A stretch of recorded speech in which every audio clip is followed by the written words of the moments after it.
अगर आपने अभी तक सभी पार्ट नहीं देखे हैं तो आपको मेरे YouTube चैनल पर सारे पार्ट मिल जाएंगे। पहले जाकर उन्हें जरूर देखिए, फिर इस पार्ट को आगे देखें ताकि आपको पूरी कहानी अच्छे से समझ आए। जैसे ही वह ऑक्स हेड हेवनली किंग के ठिकाने की तलाश कर रहे थे, मास्क्ड मैन अचानक उनके पीछे प्रकट हो गए। चूँकि नारुतो ने कई बार अकात्सुकी को टेल्ड बीस्ट पकड़ने से रोका था, मास्क्ड मैन ने नारुतो से खुद मिलने का फैसला किया। नारुतो हैरान भी थे और खुश भी, क्योंकि वह भी मास्क्ड मैन को ढूंढने की सोच रहे थे। अब अकात्सुकी में केवल मास्क्ड मैन और ब्लैक ज़ेत्सु ही बचे थे जो उनके आदमी नहीं थे। नाइन टेल्स चक्रा मोड में मिनाटो ने मास्क्ड मैन के पीछे फ्लाइंग थंडर गॉड का निशान महसूस किया। फ्लाइंग थंडर गॉड का निशान मिटता नहीं है। वह वास्तव में 16 साल पहले नाइन टेल्स आपदा का मास्टरमाइंड था। हालांकि नारुतो की यादों को देखने के बाद मिनाटो पहले से ही जानते थे कि मास्क्ड मैन ओबिटो है, लेकिन जब उन्होंने व्यक्तिगत रूप से इसकी पुष्टि की तो उनका दिल लंबे समय तक शांत नहीं हो पाया। उन्होंने खुद को दोषी ठहराया कि अगर वह उस रात उस व्यक्ति को ओबिटो के रूप में पहचान पाते तो वह उसे सफलतापूर्वक रोक सकते थे और उसे सही रास्ते पर वापस ला सकते थे। तब नारुतो को भी एक्सपायर्ड दूध पीकर बड़ा नहीं होना पड़ता। नारुतो ने मिनाटो की भावनाओं में उतार चढ़ाव महसूस किया। उन्होंने मिनाटो से खुद को दोषी न ठहराने के लिए कहा, ऐसी परिस्थितियों में कोई भी ओबिटो को नहीं पहचान पाता, और वैसे भी क्या अब हम सब परिवार के रूप में फिर से एकजुट नहीं हो गए हैं? नारुतो की बात सुनकर मिनाटो ने संतुष्टि से मुस्कुराया और नारुतो के एक उत्कृष्ट युवक के रूप में बड़े होने पर आह भरी। इस बीच कुशिना गुस्से से आग बबूला थी और नारुतो को ओबिटो को सबक सिखाने के लिए कह रही थी। मैंने उस समय उसका इतना ख्याल रखा था। ओबिटो ने एक उचिहा जैसा रुख अपनाया और कहा कि नाइन टेल्स आज उन्हें हर हाल में चाहिए। इस पर नारुतो ने अचानक चौंकाने वाली बात कही, अपना असली चेहरा दिखाओ उचिहा ओबिटो। ये सुनते ही ओबिटो के मास्क के नीचे का चेहरा पसीने से भीग गया। उन्होंने नारुतो से सवाल किया कि उन्हें उनकी पहचान कैसे पता चली। नारुतो ने हल्के से कहा, शायद कनाबी ब्रिज की लड़ाई के समय से ही पता चल गया था। ओबिटो की आंखें ठंडी पड़ गईं और उन्होंने सिसकारी ली। लगता है अब तुम्हारे सामने अपनी पहचान छिपाने की जरूरत नहीं है। तुम्हें मारने के बाद मैं अपने शेरिंगन से पूछताछ करूंगा। इतना कहकर उनकी दाहिनी आंख मनगेक्यो में बदल गई और उन्होंने कमुई की विकृत क्षेत्र के साथ फायर रिलीज को मिलाकर वॉटेक्स डांस लॉन्च किया। नारुतो ने कहा कि यह चाल वास्तव में यादगार है और उन्होंने पिछली जिंदगी की तरह नाइन टेल्स की पूंछ का इस्तेमाल करके फायर रिलीज को दूर फेंक दिया। ओबिटो की आंखें सिकुड़ गईं। तो तुम पहले ही परफेक्ट जिंचुरिकी बन चुके हो, इसीलिए इतने आत्मविश्वासी हो, लेकिन अगर शक्तिशाली बल लक्ष्य को भेद नहीं पाता है तो वह बेकार है। यह कहते हुए ओबिटो नारुतो के चाक्रा हाथ से टकराने से बचने के लिए उससे गुजर गए। नारुतो ने यह देखकर दर्जनों शैडो क्लोन्स बनाए। उन्होंने हर क्लोन को रासेंगन पकड़े हुए ओबिटो की ओर तेजी से भागने के लिए कहा। ओबिटो की गुजरने की अवधि लगभग 5 मिनट है। नारुतो ने शैडो क्लोन्स के निरंतर हमलों का उपयोग करके ओबिटो की गुजरने की अवधि को खत्म करने की योजना बनाई। हमला करते समय नारुतो ने ओबिटो द्वारा अतीत में कही गई बातों को हूबहू उन्हें दोहराया। काकाशी सेंसे तुम्हें बहुत याद करते हैं। ओबिटो ने रोकते हुए ताना मारा। रिन की रक्षा करने में नाकाम रहने वाला काकाशी सिर्फ एक धोखेबाज है। उन्होंने समय का फायदा उठाकर नारुतो के शैडो क्लोन्स को एक एक करके छेद दिया और फिर नारुतो के पीछे प्रकट होकर अचानक हमला किया। लेकिन नारुतो के पास दुर्भावना को महसूस करने की क्षमता थी। उन्होंने आसानी से ओबिटो के हमले को चकमा दे दिया। ओबिटो थोड़ा हैरान हुए। वास्तव में 4th होकागे के बेटे हो, क्या तुम्हारी गति येलो फ्लैश से भी ज्यादा हो गई है? नाइन टेल्स चक्रा मोड में मिनाटो ने भी आह भरी कि ओबिटो की प्रतिक्रिया की गति पहले से भी तेज हो गई है। नारुतो के चेहरे पर मुस्कान थी। पिछली जिंदगी में उन्होंने ओबिटो के साथ रस्साकशी की थी, इसलिए वह जानते थे कि ओबिटो के दिल में क्या है। उन्होंने चौंकाने वाली बात कही, तुम भी मेरी तरह होकागे बनना चाहते थे, है ना? यह सुनकर ओबिटो का शरीर कांप उठा और उन्होंने नारुतो को तुरंत चुप रहने के लिए कहा, मुझे इस उबाऊ, सड़ी हुई और झूठी दुनिया से कोई उम्मीद नहीं है। केवल इन्फिनिट त्सुकुयोमी ही इस दुनिया का असली ठिकाना है। यह कहते हुए उन्होंने अपने कलाई पर एक चेन बांध ली। अचानक उन्होंने महसूस किया कि उनकी कलाई से पसीना बह रहा है। शुक्र है कि अचानक हुई बारिश ने उनकी शर्मिंदगी को कम कर दिया। ओह, यह तो बारिश है। हाँ, मेरे जैसा आदमी इस दूध पीने वाले बच्चे से लड़ते हुए पसीना क्यों बहाएगा? अगला कदम, अगर मेरी हथेली उस आदमी को छू पाती है तो सब खत्म हो जाएगा। नारुतो ने भी अपनी हथेली में एक रसेंगन केंद्रित किया। दोनों एक दूसरे की ओर भागे। दोनों के टकराने के एक पल बाद नारुतो ने आगे की ओर एक कुनाई फेंकी जो ओबिटो के मास्क से होकर गुजर गई। यह दृश्य 16 साल पहले जैसा ही था, लेकिन ओबिटो दोबारा धोखा खाने वाले नहीं थे। उन्होंने नारुतो की ओर हाथ बढ़ाया, हमला करने का नाटक किया, जबकि वास्तव में फेजिंग की स्थिति बनाए रखी। नारुतो को ओबिटो के हमले के लिए ठोस होने की कमजोरी पता थी, इसलिए आखिरी पल में उन्होंने अति तीव्रता का उपयोग करके ओबिटो के पीछे फ्लैश किया और रासेंगान के साथ जोरदार मुक्का मारा, लेकिन उनका शरीर ओबिटो के शरीर से होकर गुजर गया। नारुतो थोड़ा हैरान थे। यह ओबिटो तो मेरे अनुमान अनुमान से एक कदम आगे था। दोनों के एक दूसरे को पार करने के बाद ओबिटो ने चेन का उपयोग करके नारुतो के शरीर को कमर से कस दिया और फिर मुड़कर नारुतो की पीठ को पकड़ने के लिए हाथ बढ़ाया। उन्होंने आत्मविश्वास से कहा कि वह जीत गए, लेकिन उनकी हथेली के नारुतो को छूने से ठीक एक पल पहले नारुतो अचानक फिर से ओबिटो के ऊपर दिखाई दिए और एक जोरदार मुक्के से ओबिटो के मास्क पर वार किया। यह मुक्का 16 साल पहले मेरे पिताजी और माँ की ओर से है। तुम एहसान फरामोश आदमी। 16 साल बाद आया। यह क्रोधित मुक्का जमीन पर फट गया। मिनाटो और कुशिना यह दृश्य देखकर गहरे तक भावुक हो गए और दोनों ने एक दूसरे को गले लगा लिया और रो दिए। धुआं छोड़ने के बाद ओबिटो धीरे धीरे उठे। उन्हें विश्वास नहीं हो रहा था क्योंकि सेज मोड में नारुतो का उनके अवशोषण से बचना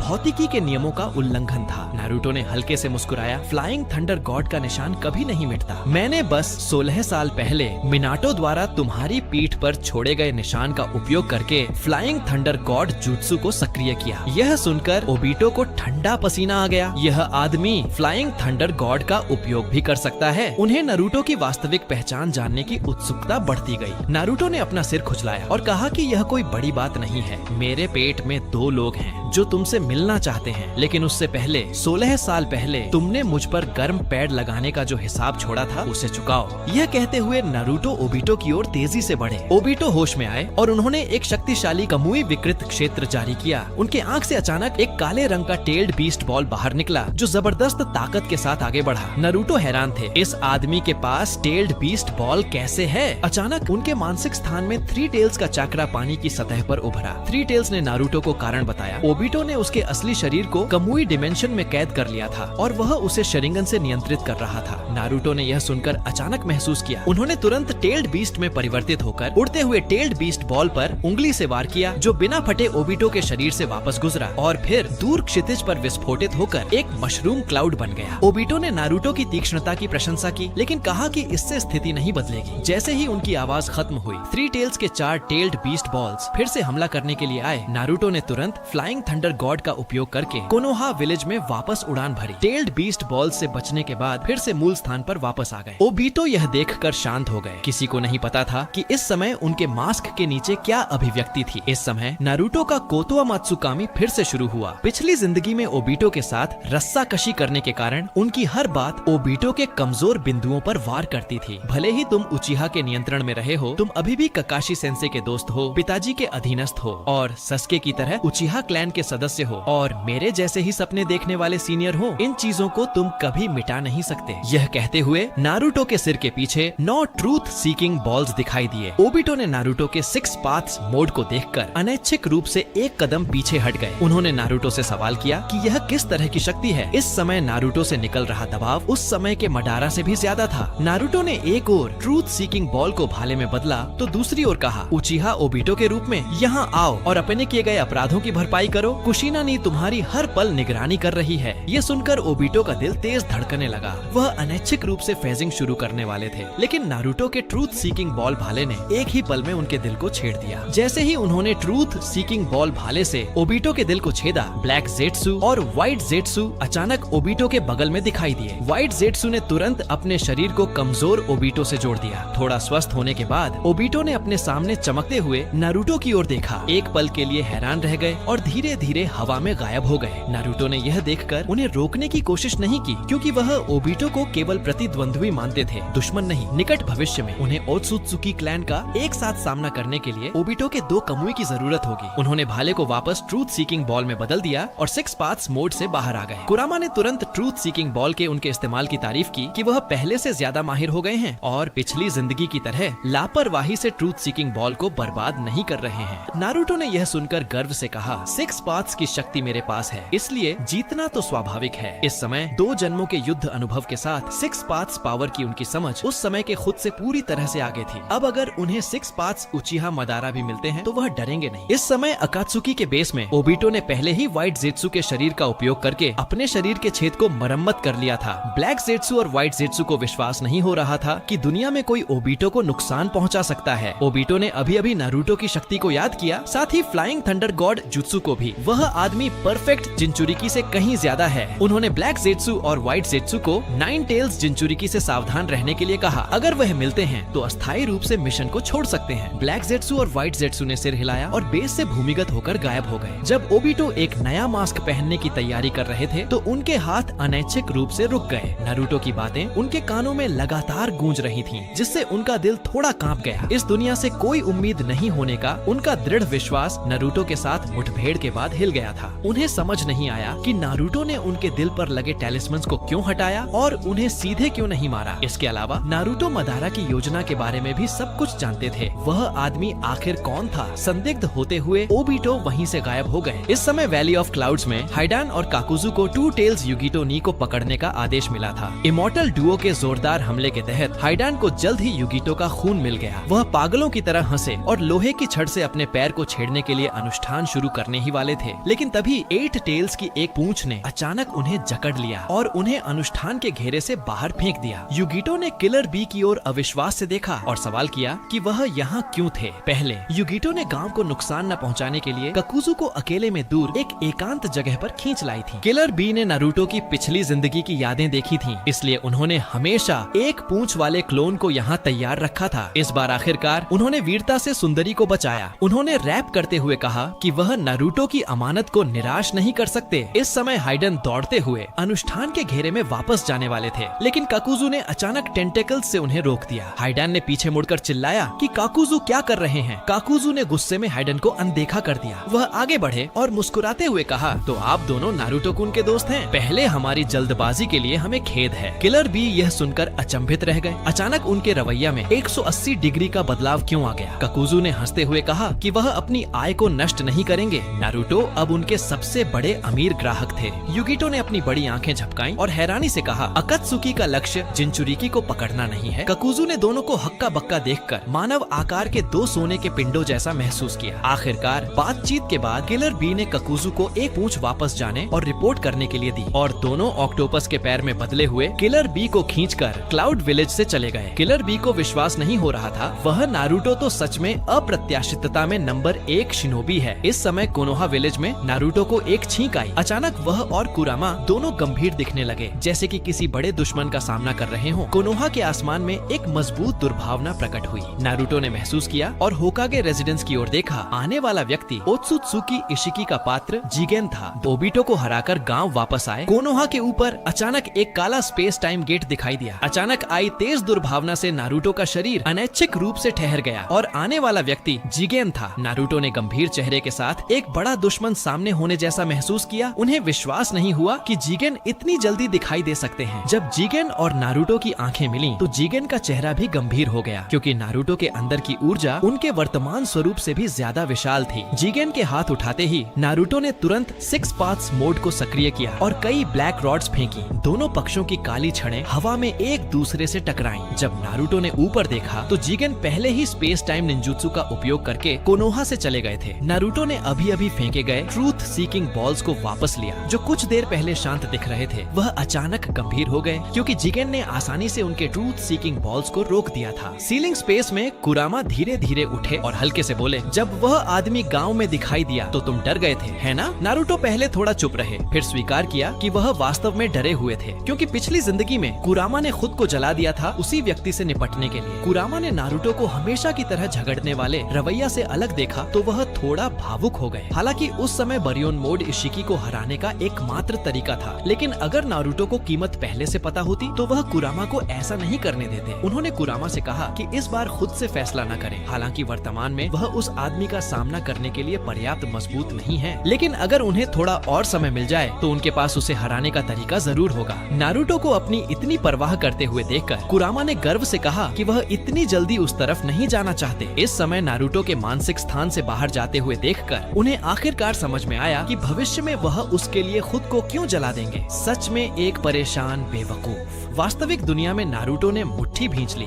जिगेन के आगमन ने उनकी मूल योजना को पूरी तरह से बिगाड़ दिया था। उन्हें जल्दी करनी होगी। नारुतो ने ओरोचिमारू से मिलने का फैसला किया। उन्होंने पहले ओत्सुत्सुकी उराशिकी से प्राप्त रिनेगन उन्हें सौंप दिया। ओरोचिमारू की आंखें चमक उठी। उन्होंने प्रशंसा की कि ये आंखें अध्ययन के लिए बहुत मूल्यवान हैं। अगर ये बातें किसी और से कही जाती तो वे यकीन नहीं करते, लेकिन सच्चाई की तलाश में लगे ओरोचिमारू के लिए यह अलग था। उन्होंने आह भरी कि शिनोबी के जन्म का इतिहास उनके विचार से कहीं ज्यादा रोचक है। साथ ही नारुतो से पूछा कि क्या वह क्लैन अब मानव दुनिया में कहीं है। नारुतो ने सिर हिलाया, लेकिन कहा कि सबसे भयानक व्यक्ति आसमान में है। नारुतो द्वारा चक्रा की उत्पत्ति की व्याख्या करने के बाद ओरोचिमारू को अचानक सब कुछ समझ आ गया। उनकी दूरदर्शिता पहले से कहीं ज्यादा दूर तक पहुंच गई थी। नारुतो ने मुस्कुराते हुए कहा कि बुद्धिमान लोगों से बात करना आसान है। उन्होंने विनम्रता से ओरोचिमारू से रिनेगन का गहन अध्ययन करने के लिए कहा। भविष्य में उन्हें उस क्लैन की शक्ति का उपयोग उन्हीं के खिलाफ करने की जरूरत होगी। ओरोचिमारू ने नारुतो को आश्वासन दिया, कोई भी इस काम के लिए मुझसे ज्यादा उपयुक्त नहीं है। जाने से पहले नारुतो ने ओरोचिमारू से कहा कि वह अब जीवित लोगों पर रिएनिमेशन जुत्सु का उपयोग न करे। अगली बार वह उनके शरीर के लिए सबसे उपयुक्त व्हाइट जेत्सु को लाएंगे। ओरोचिमारू ने उत्सुकता से सिर हिलाया और सहमत हुए। नारुतो कुन वास्तव में सच्चाई की खोज के मेरे मार्ग पर एक मानक है। इस समय एक अंधेरी गुफा में कबूटो ने ओरोचिमारू को पीसकर सूप बनाने और उसे अपने शरीर में इंजेक्ट करने के बाद खुद को खो देने के रास्ते पर आखिरकार अपना लक्ष्य ढूंढ लिया था, जो ओरोचिमारू से परे